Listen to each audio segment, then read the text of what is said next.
മഹാകവി കുമാരനാശാൻ എഴുതിയ വിചിത്ര വിജയം നാടകത്തിലെ ഒരു ശ്ലോകമാണിത്. സംസ്കൃത മാതൃകയിൽ രചിക്കപ്പെട്ട ഈ ആദ്യ കാലകൃതിയിൽ ശത്രുവിനെ പ്രതികാരത്തിന് പകരം സ്നേഹം കൊണ്ട് ജയിക്കുന്നതാണ് ഇതിവൃത്തം. ദ്രോഹിക്കുന്നവർക്ക് പോലും തങ്ങൾ ദ്രോഹിക്കപ്പെടുന്നു എന്ന് ഈ ശ്ലോകത്തെ വളച്ചൊടിക്കുവാൻ സാധിക്കും. എന്നാൽ മഹാകവി കുമാരനാശാൻ പറഞ്ഞിരിക്കുന്നത് ധാർമ്മികമായി ഒന്ന് ചിന്തിച്ചു നോക്കേണ്ടതുണ്ട്. തങ്ങൾ ദ്രോഹിക്കുകയാണോ ദ്രോഹിക്കപ്പെടുകയാണോ എന്ന്. ആ ധാർമ്മികമായ സ്വയം പരിശോധനയിൽ തങ്ങൾ ദ്രോഹിക്കപ്പെടുന്നു എന്ന് തോന്നുന്നുവെങ്കിൽ ഈ ശ്ലോകം അവിടെ മൂല്യം അർഹിക്കുന്നു.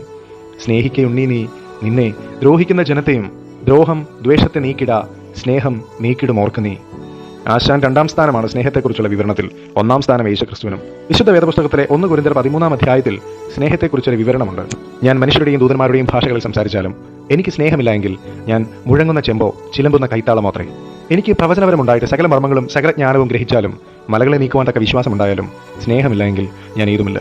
എനിക്കുള്ളതെല്ലാം അന്നദാനം ചെയ്താലും എൻ്റെ ശരീരം ചുടുവാൻ ഏൽപ്പിച്ചാലും സ്നേഹമില്ല എങ്കിൽ എനിക്കൊരു പ്രയോജനവുമില്ല. സ്നേഹം ദീർഘമായി ക്ഷമിക്കുകയും ദയ കാണിക്കുകയും ചെയ്യുന്നു.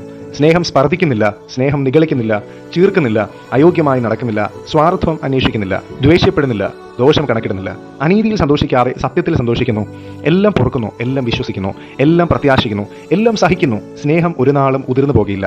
തുടർമാനമായി ഇങ്ങനെ കുറേ ഗുണങ്ങൾ എഴുതിയതിനു ശേഷം ഒടുവിലായി അത് പറഞ്ഞ് അവസാനിപ്പിക്കുന്നത് ഇങ്ങനെയാണ്: ആകയാൽ വിശ്വാസം, പ്രത്യാശ, സ്നേഹം ഈ 3 നിലനിൽക്കുന്നു. ഇവയിൽ വലിയതോ സ്നേഹം തന്നെ.